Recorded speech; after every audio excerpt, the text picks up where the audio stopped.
एक तरफ दिल्ली के लोगों को डॉग के लिए दर्द उमड़ रहा है, तो दूसरी तरफ उत्तराखंड के इंसानों का दर्द खत्म नहीं हो रहा। दराली में तबाही की तस्वीरें आपने खूब देखी, लेकिन वहां पर एक और खतरा मंडरा रहा है।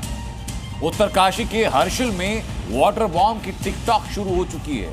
4 किलोमीटर लंबी कृत्रिम झील, करोड़ों गैलन पानी, और खतरा इतना कि अगर ये झील टूटी तो पूरी घाटी मलबे में समा सकती है।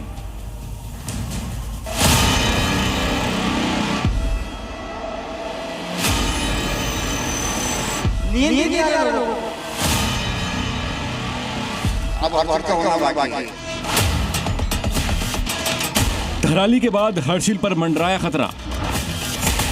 हर्षिल घाटी में वाटर बम की टिक टिक। 5 अगस्त को धराली में जो कुदरत की तबाही आई, उसमें देवभूमि उभर भी नहीं पाया कि अब हर्षिल घाटी में एक नया खतरा मंडराने लगा है।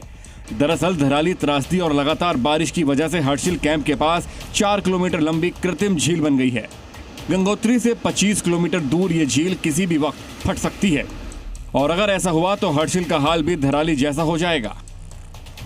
खतरा अभी टला नहीं है, अब अगली बारी हर्षिल की हो सकती है, क्योंकि जहां पर झील बना है उस झील में पानी लगातार बढ़ता जा रहा है। लगातार मौसम विभाग की तरफ से अलर्ट किया गया है कि बारिश होती रहेगी, रुक रुक के बारिश होगी, और बारिश का पानी जब आगे बढ़ेगा तो यहाँ की तस्वीरें आप सोचिए कितनी और खतरनाक होगी। जो ये आप पानी का ठहराव देख रहे हैं, दरअसल यहाँ पर हेलीपैड हुआ करता था, सेना के जवान यहाँ हुआ करते थे, लेकिन अब आपको हर तरफ पानी ही पानी दिखाई देगा।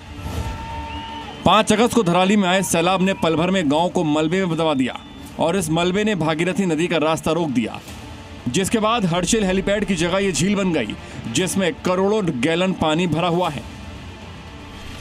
हर्षिल में आर्मी का हेलीपैड पूरी तरीके से तबाह हो गया। तबाही के बाद अब पूरी सर्विस को रिस्टोर करने की कोशिश की जा रही है, लेकिन इस बीच जो तस्वीरें हैं वो एक बार देखिए।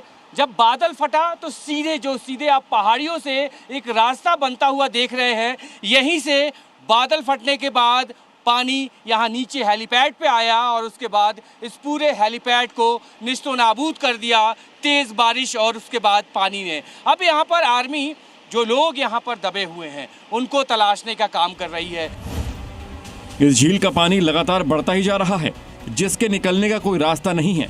एसडीआरएफ की टीम झील में गिरे पेड़ों को काटकर धीरे धीरे पानी निकालने का रास्ता बना रही है, लेकिन बारिश ने राहत और बचाव कार्यों को मुश्किल बना दिया है। रेस्क्यू टीम की हर कदम पर पानी रुकावट डाल रहा है।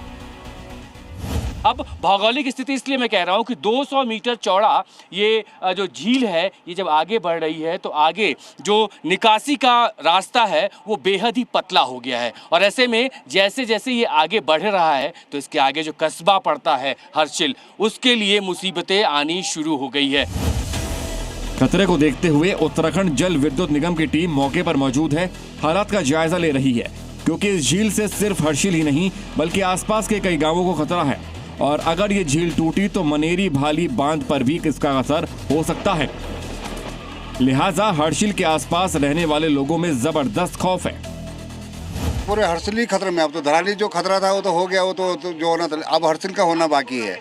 खतरा वो बना ही रहेगा सर, और साथ ही साथ जब तक इसका क्लियरिटी पूरा ना हो जाए, क्योंकि हर्षिल में जो लोग हैं आजकल लोग रह नहीं पा रहे हैं, क्योंकि नींद आ रही है हर्षिल वालों को, रात में नींद भी नहीं आ रहा लोगों को। प्रशासन ने इलाके के लोगों और पर्यटकों को सतर्क रहने की सलाह दी है। आगे के लिए अलर्ट जारी कर दिया गया है। इस बीच गंगोत्री हाईवे भी प्रभावित है, और कनेक्टिविटी बहाल करने के लिए झील का पानी निकालना जरूरी है, लेकिन ये काम बेहद जोखिम भरा है। हर्षिल घाटी से ब्रजेश तिवारी के साथ ब्यूरो रिपोर्ट, जी मीडिया। अब जरा समझिए कि आखिर हर्षिल में बने कृत्रिम झील से टेंशन कैसे बढ़ी। धराली में पिछले हफ्ते आई तबाही के बाद हर्षिल कैंप के पास कृत्रिम झील बनी, 4 किलोमीटर लंबी और करीब 75 से 80 मीटर चौड़ी। बारिश की वजह से झील में पानी भरा। खराब मौसम के चलते रेस्क्यू में परेशानी भी हुई। हर्षिल झील के फटने का खतरा है और इसके मुहाने को खोलने की कोशिश है। झील में कुछ पेड़ भी गिरे, उनको भी हटाने की कोशिश लगातार। सी न्यूज़।